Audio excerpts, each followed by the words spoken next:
BJP के सांसद यह कहते हुए नजर आ रहे हैं कि जदयू को अब कोई वोट नहीं देगा। आखिर ऐसी स्थितियां कैसे बनी और क्यों बनी, क्यों कहा गया और क्यों इन बातों को अभी कहने की बातें पड़ी। तो बता दें कि रामकृपाल यादव का यह बयान है कि जदयू को लोग अब वोट नहीं देंगे।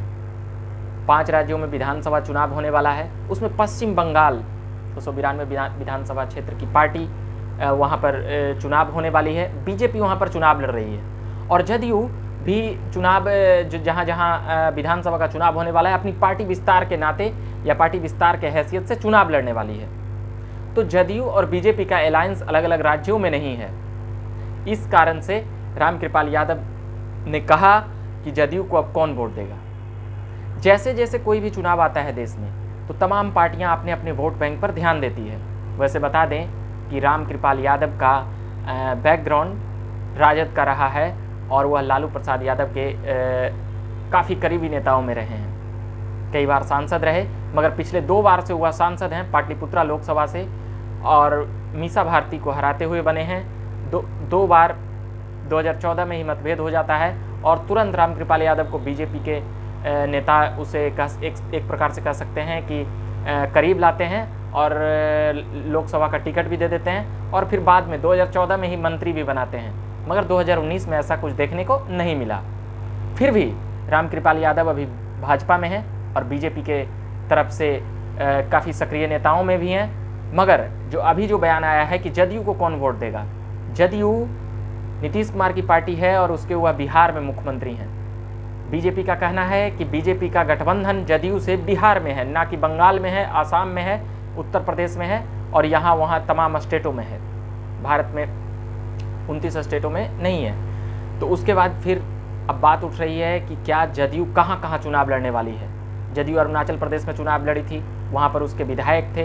वैसे जदयू कई जगहों पर चुनाव लड़ते रहती है, मगर क्या बीजेपी का समर्थन उसे मिलेगा या ऐसा होता है कि कुछ सीट उसे दे दिए, उसे दे दिए, उसे दे दिए, मगर ऐसा कहीं कुछ भी नहीं देखने के लिए मिल रहा है। बीजेपी एकदम सख्त मिजाज में है कि जदयू को नहीं बख्शा जाएगा, क्योंकि उसका गठबंधन हमारा बिहार में है, तो हम इधर उसको सीटें क्यों दें जहां पर उसकी मतलब कि कई जगहों पर ऐसी स्थिति भी रहती है कि 200-400 वोट आते हैं किसी क्षेत्रीय पार्टी अगर अलग अलग स्टेट में लड़ते हैं तब।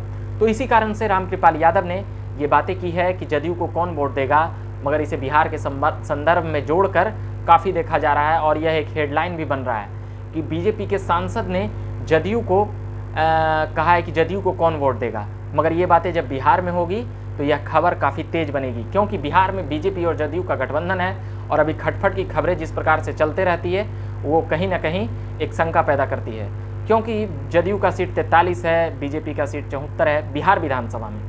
तो इस कारण से ये बातें अब बीजेपी के कई कार्यकर्ताओं को ये रास नहीं आता है कि मुख्यमंत्री नीतीश कुमार मुख्यमंत्री हैं बिहार के, जबकि वो 43 सीटें लाए थे और ये कई बार इस पर चर्चा हो चुकी है और कई बार मंथन हो चुका है। तो अभी के लिए इतना ही कहेंगे। रामकृपाल यादव का यह बयान था कि जदयू को कौन वोट देगा, यह उस संदर्भ में था जहां पर अलग अलग बिहार से बाहर अलग अलग राज्यों में चुनाव होने वाला है, यह उसको लेकर उनका बयान था। वैसे कई बयान कहां से कहां किस बयान के बारे में कहा जाता है, यह इससे भी अंदाज़ा लगाया जाना चाहिए। इसे जदयू के नेता बिहार के संदर्भ में भी जोड़कर देख सकते हैं, स्वतंत्र हैं और कहीं ना कहीं जदयू को ये बातें रास नहीं आएगी।